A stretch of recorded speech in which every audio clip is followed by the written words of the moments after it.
Amahoro y'Imana abana nawe nshuti y'umusaraba dusangiye kwizera muri Kristo Yesu. Ndagusuhuje mu izina ry'umwami wacu Yesu Kristo. Ndabizi ko udukurikirana kandi twe ntiduteze gukora ibidakwiriye kugira ngo tugire umurongo mwinshi w'abarimbuka kuruta abakizwa. Twiteguye gukorana n'Imana mu murongo mwiza w'ibyo yaduhamagariye. Kabone nubwo byakumva babiri, ariko abo babiri bakazabona ubwami bw'Imana. Ni byiza kuri twe kuko Yesu yaravuze ngo inzira ngari abayinyuramo ni benshi, ariko kandi ngo ni inzira iganisha mu kurimbuka. Aravuga ngo kandi inzira ifunganye abayinyuramo ni bakeya, kandi ngo ni inzira iganisha mu bugingo bw'iteka ryose. Rero ubuntu buva hera, imbabazi z'Imana, urukundo rw'Imana, gukomera kw'Imana bibe kuri wowe mu izina rya Yesu. Ntaba ari wowe, ahubwo izina ry'Uwiteka aba ari ryo rihabwa icyubahiro. Nyemerera rero mbere y'uko nkugezaho ubu buhanuzi, ubu butumwa nahawe butoroshye, ndetse no kubuvuga numva bitanyoroheye, ko maze iminsi mbusengera kugira ngo mbutambutse.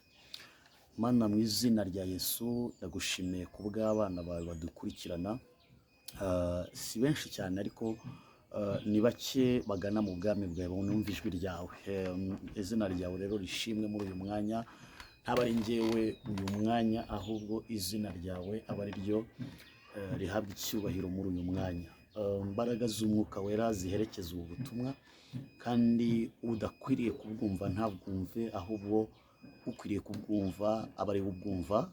Mbisabye mbyizeye ntyo mu izina ry'umwami Yesu Kristo, amen.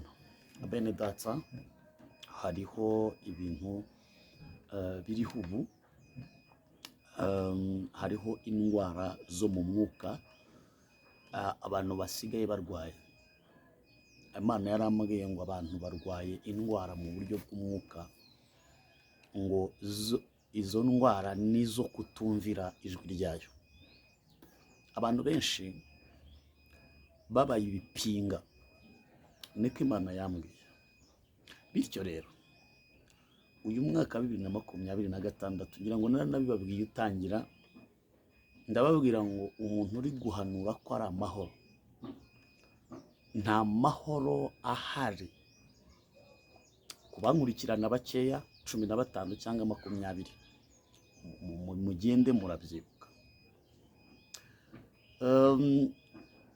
Imana yari yambwiye ngo uyu mwaka ushize yaragosoye, n'uwawubanjirije yaragosoye, ngo ariko uyu nguyu ngo umugisha urabona bakwiriye kuwubona.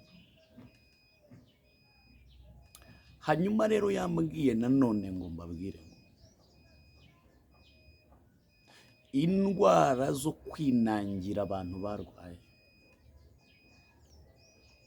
ngo Imana irekuye ibihe by'uburyo butatu. Uyu mwaka ngo urajya kurangira buri wese yamaze kubona ko ubuhungiro bwe buri ku Mana honyine gusa. Nushaka ube uri umupfumu, nushaka ube utemera Imana, nushaka ube upinga abakozi b'Imana, nushaka ube uvuga ngo n'ijwi ryayo jye sinumva ibyari byo, ubimenye ubyiteho. Niko Imana yantumye. Uyu mwaka 2026 urajya kurangira izi ndwara zo gupinga ijwi ry'Imana benshi ziraba zabashizemo. Niko Imana yavuganye nanjye. Imana ikurengere kandi Imana ikwiteho. Imana iguhe kumva kandi ushire mu bikorwa ibyo wumvise.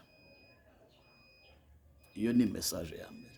2026, indwara yo kutumva ijwi ry'Imana.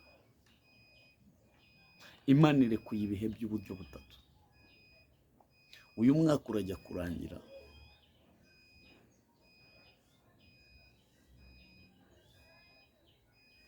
umuntu wese ukomeye, woroheje,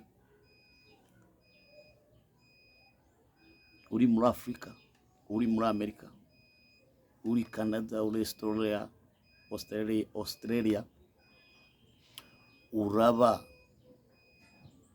wamaze kubona ko ubuhungiro bwawe buri ku Mana yonyine. Iyo ni indi message. Ikindi, bene data, ndasubiramo bene data, Banyarwanda,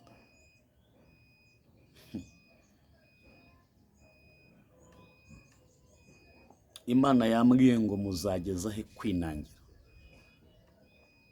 muzageza he kuyica amazi, muzageza he kutayumvira, muzageza he kuba ibipinga, mupinga iby'Imana. Bamwe muri mwe, kuko harimo n'abayumvira, hedo hesai benikutalaba sifonema tandosi again bilifase elost. Mu Rwanda hano, mu gihugu cyacu, Imana yambwiye ibintu bitatu. Imana yambwiye ngo hano mu Rwanda igiye kongera kusaka, igiye kunyuramo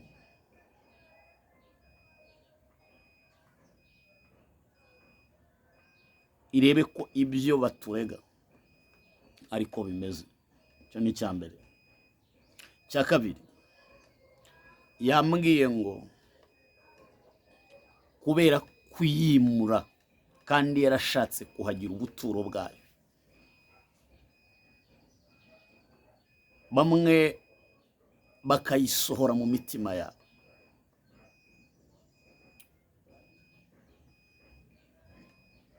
Yambwiye ngo igiye gutera umugongo, igiye gutera umugongo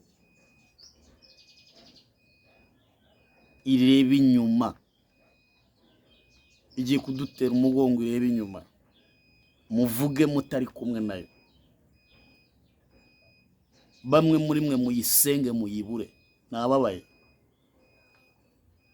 Ubundi hari n'abambwira ngo ibyo bitanga none se nanjye nagari nje mfite uburenganzira, nanjye namera nkawe nkituriza, ntacyo byantwara.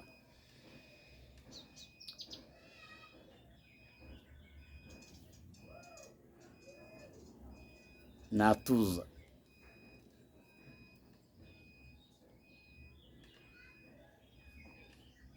nakiyicarira, nakifata, nakipfumbata nkabizihorera. Ariko yangize umuhanuzi uhanura ku bushake bwayo, mu buntu bwayo.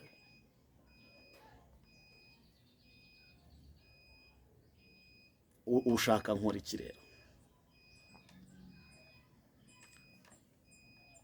Yewe nenewe watumweho abahanuzi,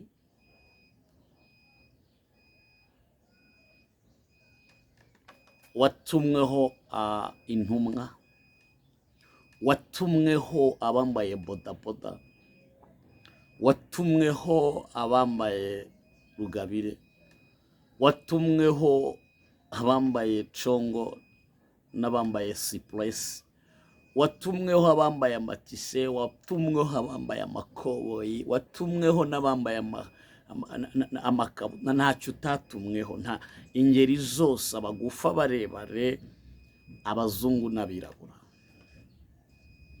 Ariko ngo kwinangira kwabaye kwishe.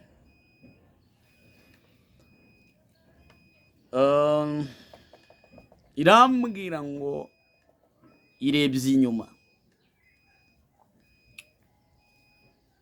kugira ngo buri wese utarayemereye arwana urugamba itamuri uruhande. Tugiye kugira ahantu dukeneye Imana tugiye kugera ahantu dukeneye Imana, tuyikenera ariko nari mvuze ngo kuyikenera ni na message ya gatatu. Tugiye gukenera Imana, u Rwanda rugiye gukenera Imana. Bamwe muri twe twimuye Imana, ariko ngo yambwiye ngo tugiye kuyikenera. Ubyandike ubinota aha.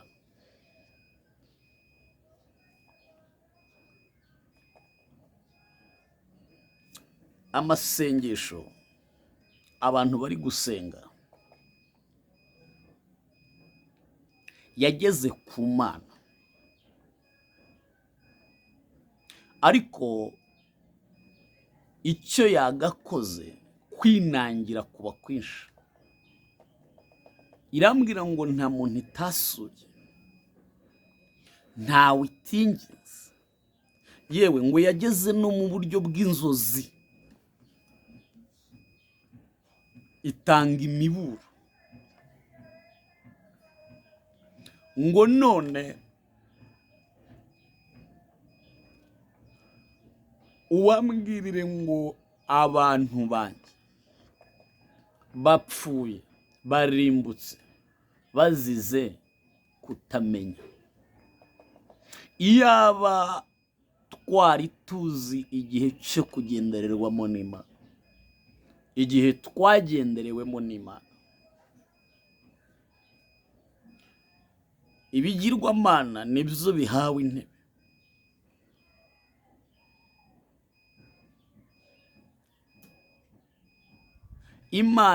Imana zitari Imana z'ibigirwamana nizo zihawe ikaze. Umwami aturengere. Ndimo ndasenga ngo Imana idutabare.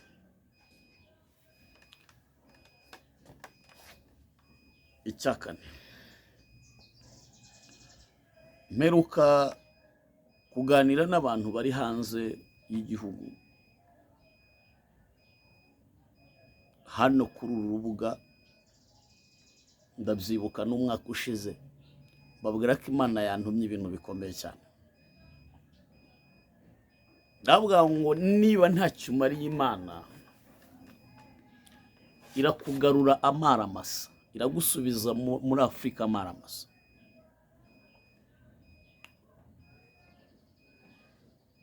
Ariko ababyitayeho ni bakeya.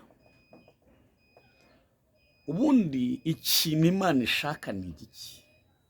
Ba diaspora, utitaye ngo warahemuke, utitaye ngo byagenze gutya, Imana irashaka ko muri duke iguha wibuka bene wanyu bamerewe nabi, nubwo nawe utaba umerewe neza byuzuye, ariko mu bihugu murimo hari ibyibanze leta zateganije bitandukanye n'ahandi. Rero mu bihugu biri mu nzira y'amajyambere, aho umuntu aburara akabwirirwa adafite nawe yajya gukomanga ngo bamuhe n'amazi. Rero Imana irashaka ko muba abambasada bayo, mukayiruhura amasengesho iri kuzamurirwa y'inzara. Hari umuntu umwe wafasha, hari imfubyi warihirira, hari umupfakazi wakwambika igitenge, uzamuka warabihize. Kandi hari akaririmbo kavuga ngo none ibyo wahize birakunaniye. Hanyuma mfite message rero yani, n'ibitabuko ngo wemere gusangira n'Imana. Nabonye ifatiro muri diaspora zisenyagurika. Ibyo wishingikirije bigiye gusenyuka. Wowe ubikora ntabwo ubu butumwa bukureba. Wowe ushyigikira umurimo w'Imana ntabwo ubu butumwa bukureba. wowe wita ku bakozi b'Imana ntabwo ubutumwa bukureba. Ibihumbi bizagwa imbere yawe ariko ntacyo bizagutwara, ntacyo uzaba. Imiyaga izahwa, imiraba ihuhe, imihengeri ize, inzu yawe wayubatse kuri Kristo irakomeye, humura. Imana itabare ubwoko bwayo, Imana irengere abantu bayo, ntakaba ari wowe ahubwo izina ry'Uwiteka aba ari ryo rihabwa icyubahiro muri aya masaha.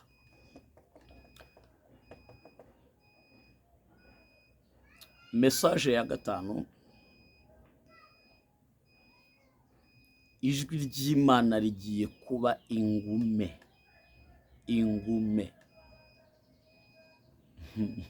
Already byaranatangiye. Ijwi ry'Imana rigiye kuba ingume.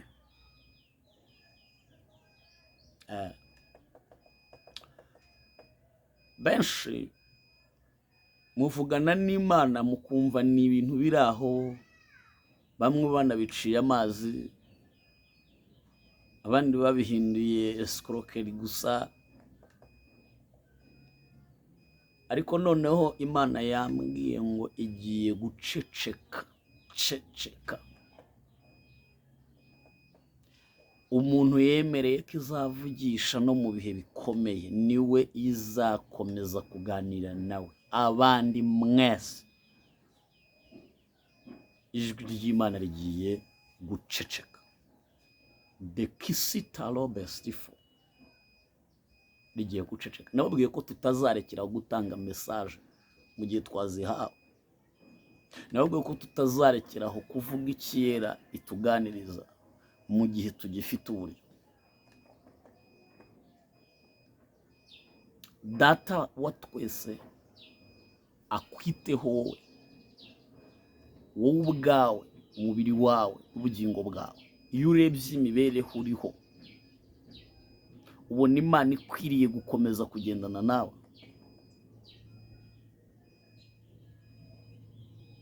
Ni ikibazo ukwiriye kwibaza. Mu bihe bigoye nk'ibi twarabivuze ko bigiye kubaho. Bamwe barababwira ngo ni amahoro, ngo ni muhumure, ngo sijuye.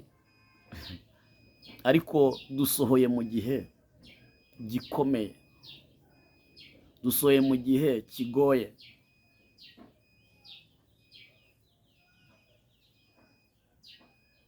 Amamodoka abantu bayataye ku mihanda, bayatwikiriye, tugeze aho tugiye kujya turya rimwe ku munsi. Niki kitavuzwe Banyarwanda? Niki Imana itavuze? Ese imaze kuvuga hakozwe iki? Icyakozwe nicyo cyari gikeneye gukorwa cyangwa hakozwe ikinyuranyo cy'Imana ishaka ko dukora? Ese nabyo ntacyo bitubwiye? Ese nabyo ntacyo bibabwiye? Ese hakomeze kumanuka n'ibindi bitari ngombwa? Ese dukomeze kwisanga mu icuraburindi ry'ibibazo by'urusobe kandi hari umuti? Bibiliya iravuga ngo abantu banjye bitiriwe izina ryanjye ninteza ibyago nkateza mugiga mu isi, mu gihugu n'ahandi. Mugiga kandi si indwara, n'inzara yaba mugiga, umubabaro waba mugiga, agahinda kaba mugiga, ubushomeri bwaba mugiga, kwambara ubusa byaba mugiga, kubura y'inzu byaba mugiga.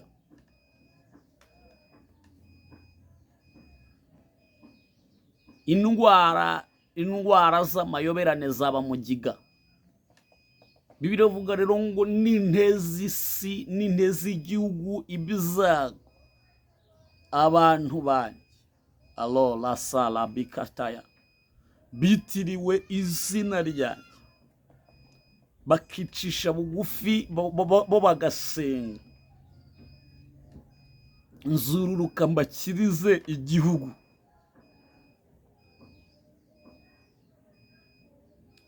Ni abantu banjye, si umuntu umwe, ni abantu banjye, abantu b'Imana.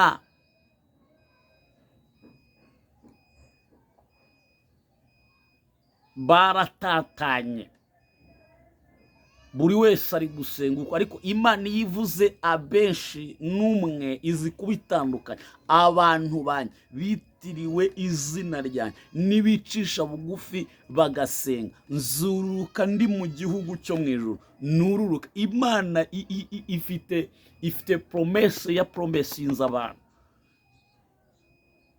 zururuka mbakirize igihugu. Ariko nibadasenga nta mukiro. Tekinike yose yakorwa itanyuze mu isengesho, no, ntibikunda. Niyo nzira Imana yagennye yonyine yo kuganira nayo, kuko niyo ipfumbase byose mu biganza byayo.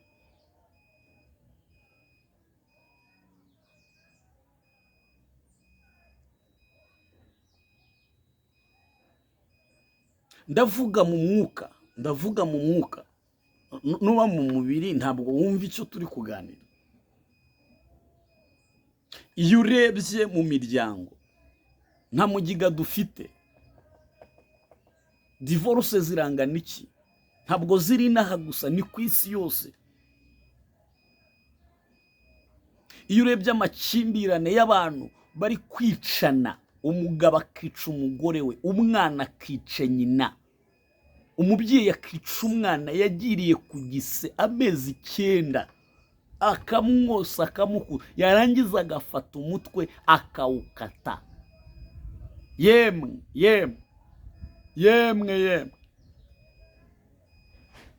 harya ngo gusenga ni kizira.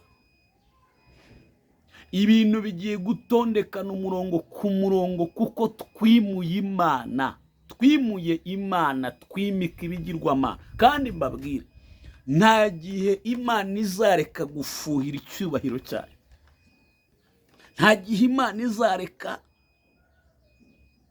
gufuhira ububasha bwayo. Nta wayikoma mu nkokora yabishatse, nta wayirwanya ngo ayineshe, kuko niyo itanga umwuka wo guhumeka. Umuntu iwumwambuye ni uguhuha gusa. None tubigenze gute? Tukwiriye kujya imbere y'Imana tukavuga ngo tugire dute papa? Ariko nta yindi solution, sina ngombwa ngo tuyibaze, ahubwo yo yaravuze. Mbese turi gushira mu bikorwa? Itikuri hawe intebe, uvuga ibyera ni ikibazo. Isi ntishaka ukuri, kuko yuzuye ikinyoma, kandi ukuri ni Kristo. Ukuri ni ijambo ry'Imana, ukuri ni ukumvira. Biriya iravuga ngo kumvira biruta ibitambo.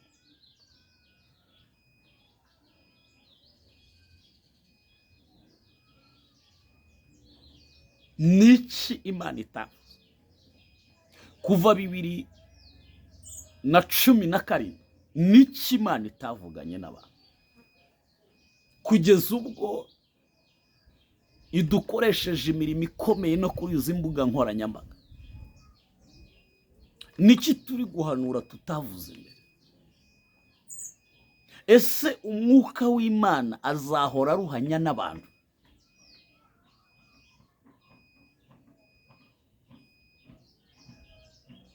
Amahitamo ni ayanyu, amahitamo ni ayanjye. Nge namwe duhitemo icyiza, tuzibukire ikibi. Imana igufashe wowe waronkurikiranye, Imana ikugirire neza, Imana ikwiteho, Imana igutabare, Imana ikurwanirire intambara uzi ndetse n'iyo utazi. Ntaba ari wowe, ahubwo izina ry'Uwiteka aba ari ryo rihabwa icyubahiro ku buzima bwawe. Father, mu izina rya Yesu, rengera igihugu cyacu, rengera abanyarwanda, rengera isi muri rusange, manura imbabazi mu kiganza cyawe, ururukira kuruhura, tanga ubuzima, kwimura imisozi itubereye akaraka hakajya he. Ndazi ko wumviye Daniel, wumva Saduraka, Meshake, Abednego, wumva Abraham ku musozi Moriya, wumva n'izindi ntore zawe, mugaragu wawe, intumwa yawe. Ndatura ubuzima bushya, ndatura kumvira Imana no kubaha Imana, ndatura ubuzima bwumvira Imana bufite intego. Sabye nizeye mu izina ryawe Kristo wapfuye akazuka. Amen. Shalom. Imana ibaha umugisha, Imana ibane namwe, kandi Imana ibagirire neza, ntabari mwebwe, ntabari njyewe, ahubwo izina ry'Uwiteka aba ari ryo rihabwa icyubahiro.